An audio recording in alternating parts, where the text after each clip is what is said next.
मिरजेत तरुणाने गळफास घेऊन आपली जीवनयात्रा संपवली. मृत्यूपूर्व लिहिलेल्या चिठ्ठीमध्ये मृत्यूचे गूढ.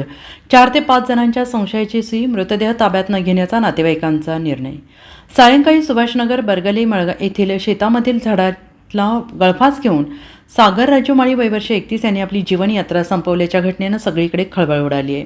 सागर माळी यांच्या कुटुंबियांनी आणि नातेवाईकांनी एकच आक्रोश केला होता की ही माहिती मिळताच मिरज शहर पोलिसांनी घटनास्थळी धाव घेतली. यावेळी पोलिसांनी सागर माळी यांनी मृत्यूपूर्व लिहिलेली चिठ्ठी ताब्यात घेतली. या चिठ्ठीमध्ये 4 ते 5 संस्थेची नावं असल्याचं समजत आहे. या आत्महत्येचं कारण या चिठ्ठीमध्ये असल्याने चिठ्ठीमध्ये काय लिहिलं आहे ते कुटुंबाला समजल्याशिवाय मृतदेह ताब्यात घेणार नाही अशी भूमिका नातेवाईकांनी घेतलेली होती आणि याबाबत पोलीस अधिक तपास करत आहेत. माझ्या मामाच्या मुलग्यानं आत्महत्या केल्या आणि त्याचं आत्महत्येचं कारण काय स्पष्ट झालेलं नाही आहे आणि अद्याप त्याची काही नावं काय आम्हाला कळायला नाही आहेत.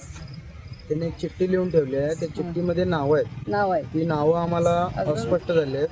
ती चिठ्ठी आम्हाला मिळालेली नाही. म्हणजे त्यांची नावं काय ते अस्पष्ट आहेत पूर्ण. आणि त्यानं आत्महत्या का केली याचं कारण कळालेलं नाही आहे.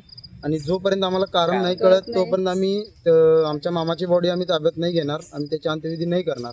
त्याची पुढची कारवाई ही पोलीस प्रशासन करावं ही फक्त विनंती आहे आम्हाला आमची. विनंती आहे कारण आमचा तो मामा म्हणजे माझ्या आजोबांना म्हणजे तो एकुलता एकटा मुलगा होता. त्याचं घरदार सांभाळणार तो एकटा होता आणि तोच निघून गेल्यामुळे त्याचं आता घरात म्हणजे कसं झालं छप्पर उडून गेल्यासारखं झालं त्याला.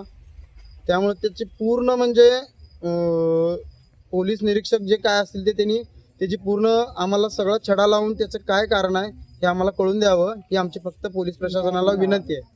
त्याशिवाय आम्ही बॉडी ताब्यात घेणार नाही. त्याचा अंत्यविधी नाही करणार. Bureau report SBN Marathi, Miraj.